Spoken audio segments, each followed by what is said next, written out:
তোমার কি কোনো অভিজ্ঞতা আছে? আমি বললাম কেমন অভিজ্ঞতা? বলে তুমি কোনোদিন ওয়ার্ড কাউন্সিলর হয়েছো, তুমি এমপি হইতে চাও? মানে এই আমার জাস্ট আমি একটু ধৈর্য হারাই গেলাম।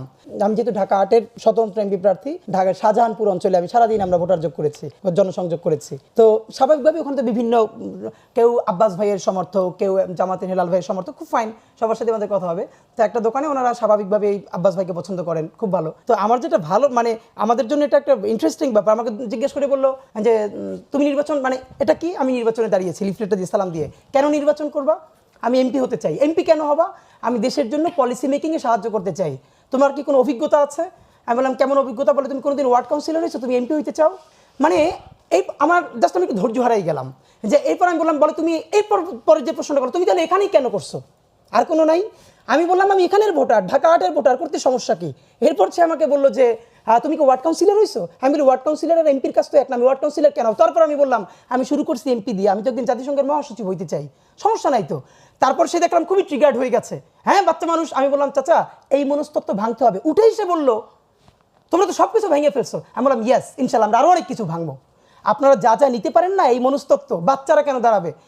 বাচ্চা বলতে আমি ছাত্রদলের বাচ্চাদেরকে বলি, শিবিরের বাচ্চাদেরকে বলি, বাংলাদেশের সমস্ত টিনেজারদেরকে বলি, জেনজিকে বলি। কিন্তু যে বাচ্চাদের হাত ধরে একটা ঐতিহাসিক গণ অভ্যুত্থান হলো, এটা তারা এখন মেন্টালি নিতে পারে না।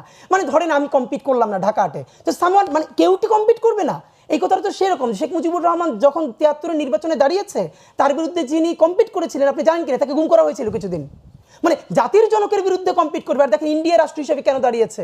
যিনি জাতির জনক হবেন তিনি বলেছেন ইলেকশন আমি প্রধানমন্ত্রী হব না। তিনি আপনার গান্ধী বলল জওহরলাল নেহেরু রাষ্ট্র চালাবে, আমি বাইরে থাকবো। শেখ মুজিব আমাদের জাতীয় অধ্যাপক আব্দুর রাজ্জাক স্যার বলেছেন শেখ মুজিবুর রহমানকে জাতি স্টেটম্যান হওয়ার সুযোগ দিছিল, কিন্তু স্টেটম্যান না হয়ে তিনি পলিটিশিয়ান হইতে চাইলেন।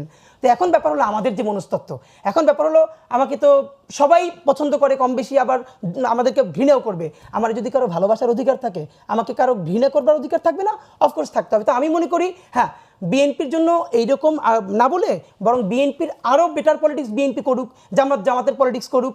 আর কার কতটুকুন কথা সত্য বা মিথ্যা, আমরা একটা ফ্রি অ্যান্ড ফেয়ার ইলেকশনের প্রত্যাশা করি। সেই ইলেকশনটাতে আমরা জনরায় দেখতেই পাবো ইনশাআল্লাহ।